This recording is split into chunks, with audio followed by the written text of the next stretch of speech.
அஸ்வின்ஸ் இனிப்பு காரம் பேக்கரி மற்றும் செல்வ உணவகம்.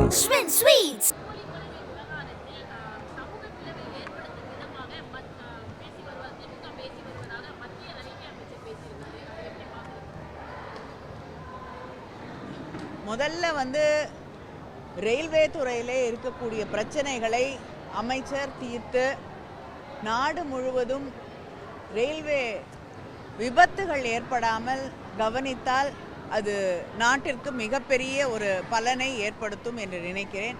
அடுத்து மும்மொழி கொள்கையை திணிப்பது திராவிட முன்னேற்ற கழகமோ அதன் தலைவர் அண்ணன் தளபதி அவர்களோ இல்லை.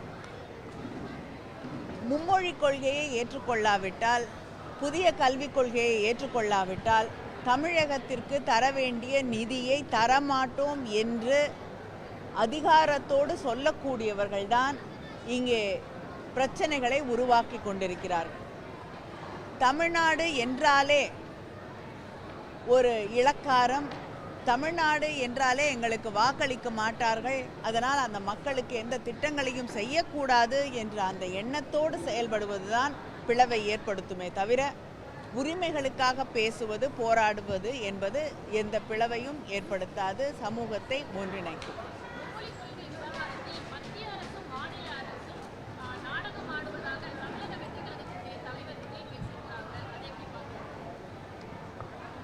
சில நாட்களுக்கு முன்னால் தான் கட்சி தொடங்கி முதல் ஆண்டு கொண்டாடிய நிகழ்வு நடந்தது என்று நான் நினைக்கிறேன். அவர்களுக்கு என் வாழ்த்துக்களை தெரிவித்துக் கொள்கிறேன். நம்முடைய மொழி போராட்டத்தின் வரலாறு என்பது மிக நீண்ட நெடிய வரலாறு. அதை தெரிந்து கொண்டு யாராக இருந்தாலும் பேச வேண்டும். எத்தனையோ பேர் இந்த மொழிக்காக, மொழி போராட்டத்திற்காக, மொழி உரிமைக்காக உயிரிழந்திருக்கிறார்கள் என்பதை யாரும் மறந்துவிடக்கூடாது.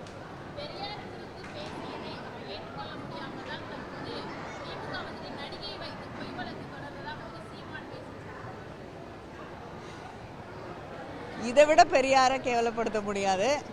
அதனால் இதுக்கு நான் பதில் சொல்கிற அளவுக்கு இது தகுதி வாய்ந்த ஒரு விஷயமே இல்லை.